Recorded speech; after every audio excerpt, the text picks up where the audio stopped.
Good morning, Chickadoes and Chickadees. Today is Monday, November 9th, and this is your lesson video. All right, so we're moving into Unit 3, and Unit 3 is argumentation. Most of the cases, the societal term of argumentation is the screaming, the yelling, the fighting, but that is not what it is. Maybe what we've been brought up with, if you're like me, that's what you know is argumentation, or to argue with somebody. It's the screaming, the yelling, the emotional side of it, but it's not. When we look at argumentation in an English classroom, we look at it from a sophisticated stance. We look at it from an academic stance, a scholarly stance, an exchange of ideas and opinions and beliefs and research in a opinionated but yet objective way, that we are open to what others have to say, what they need to say, their facts, their research, their ideas, and taking it in and still, either standing by our beliefs or being able to be convinced, changed, persuaded. So when we take a look at argumentation, it is that embodiment of the scholarly intellectual conversation with other people, not just one other opponent, but a diverse uh, opponents and oppositional stances, and being able just to kind of hold the integrity of a civilized conversation, an exchange of ideas and ideals, and using research to back ourselves up, and always just knowing that an opposition exists, that there will be people that go up against us, and that's okay. So as we take a look and start with the with argumentation, there's just a couple of keywords that I want you to be familiar with. When we go into the Tolman model, it's a style of argumentation. We don't really need to get into it that much. This is just a taste of what you see, or what you would see in an AP Lang class, an AP English 3 class, like the classes I teach. So when looking at argumentation, we're looking at a way to organize our thoughts, to put all of our reasons and all of our research and all of our analysis together, but also fitting in a time to do a rebuttal. But let me get to that. So these are the major words, the key terms that I just need y'all to be familiar with. The idea of claim, grounds, warrant, backing, rebuttal. When a person writes an argument, when they're trying to persuade somebody else to do something, believe something, to go buy something, they have to keep in mind who their audience is. And we talk about, in a sense, a target audience, a group of people, a collection of individuals that share similar beliefs or have similar backgrounds or have certain desires. And this is the audience that they are trying to appeal to. This is how they're building their argument or their product so that it can be sold. So think about who an audience is when you see commercials on the TV, okay, or in your YouTube ads, or that pop up on your phone. Who is the selected group, specified group of individuals? Are they men? Are they women? Are they older? Or are they younger? Are they educated college professionals? Or are they the uneducated or about to be educated? Are these people living in the South or in the North? Do they have political affiliations? Again, there's always a target. It's not just everybody. You can't say that anymore. There is a target.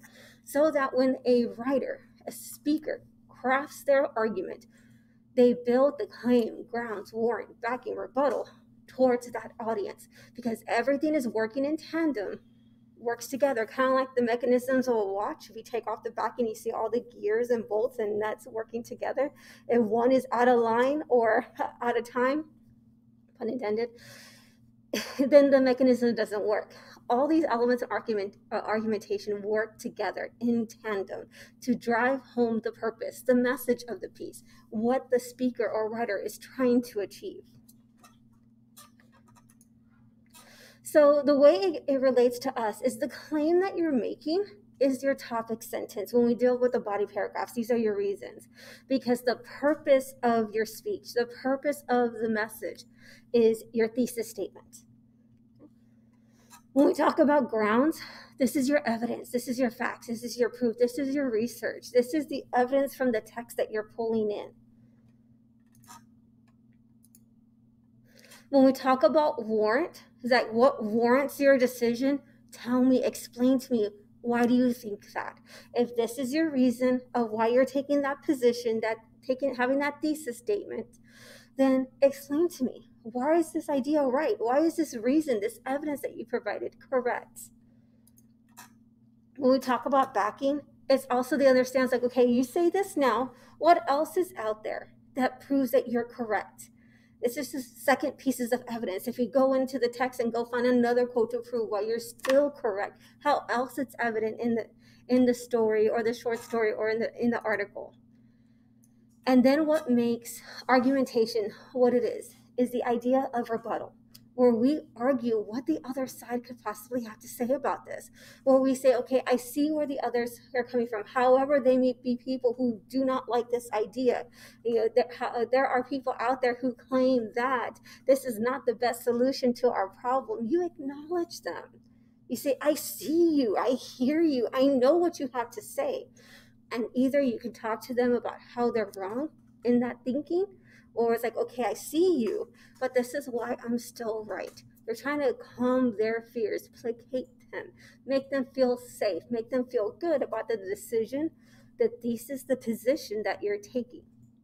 And so when we talk about argumentation, whoever the speaker is, whoever that writer is, has to know who their audience is, that targeted group of individuals that they're going to try to persuade. They're taking a stance. They're taking a position on a topic or on an issue. That is their thesis, the purpose of their message.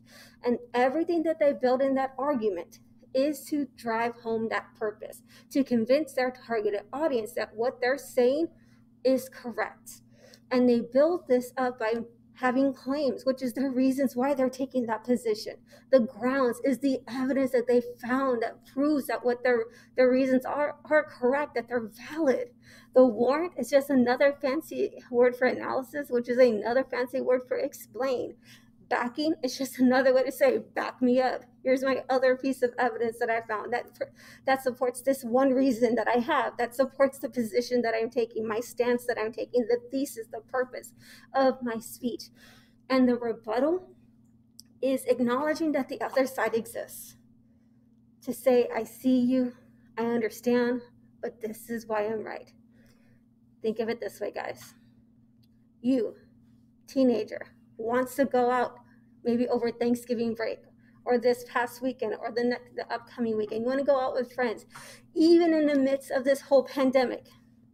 Your targeted audience, your parents, in most cases. You have to convince them to let you out. And they probably don't want to let you out because we're in the midst of a pandemic. The numbers are going up. Okay? So the position that you're taking, the purpose of your conversation with them is to convince them to let you go out, to agree to let you go out. The reasons that you give, those are your claims, the reasons why you should be able to go out this weekend or next weekend or should have gone out this past weekend. These are your reasons. The evidence is the proof. If maybe one of your reasons of why you should be able to go out is because maybe you kept up your grades. Think about your evidence. You'll probably show them your Schoology. You'll probably show them your hack, the proof that your grades are in. Your warrant would be explaining why having your grades up, why having all your assignments in is the reason why you should be able to go out this weekend. That maybe that you don't have work to work on because everything is in. The backing would be more evidence. So it can be an email from the teacher. Maybe your first evidence is your hack and the second evidence is your Schoology report. And that's also proving, look, I have no upcoming assignments. Everything is turned in, everything is good. And this is the sweet spot, the rebuttal, where you acknowledge your parents, what they would have to say on this issue, especially if they're the ones who don't want you to go out, where you can say, Mom, Dad, I understand. I know that you're scared. I know you fear for me when I go out. I know that you only want what's best for me. I understand that. I see where you're coming from. But I'm hoping that you know that you raised me right, so that if I am in trouble, that I know to come to you first and foremost, that you have raised me right and educated me well, so that when I do go out, I know how to take the precautions. I know how to take care of myself. I know what to look for. I know to stay away from this and from that, and to do this and do that, just exactly what you taught me. And because you raised me well, that I can go out and be safe, that I can take care of myself. And when in trouble, I can come back to you. That's going to show how sophisticated you are. That's going to show how grown up and mature you are when you acknowledge the other side. It's not just about you and about what you want and what you're trying to say to get to it, but you are also acknowledging the other side. So when we look at argumentation, when we look at other pieces from other writers and other speakers, I want you to think about that. What is their purpose? To whom are they speaking to? What did they do to get it done? What was the claims that they made? What was the evidence that they provided? What's their analysis? And then most importantly, how did they address the opposition? So in today's piece, when you take a look at the Coca-Cola commercial, those are the three questions I want you to start off with. Who is the intended audience? Who is that collective group of individuals that this commercial is marketed to? What is the message of the commercial? Because yes, they're selling Coke, they're selling soda, pop, but there's something else behind that. What is the message that they're trying to share here? And then was it effective? Why or why not? Explain. Was it an effective commercial or was it an ineffective commercial? And that's your assignment for today. All right, I'm on the Zoom call if you have any questions, or you can shoot me an email, but that's what I want you to focus on. Thinking about argumentation, getting a little taste of what we do in AP Lang, knowing that there's a way to organize our ideas from beginning to end, and the model that I teach is the Tolman version, an adapted version of Tolman.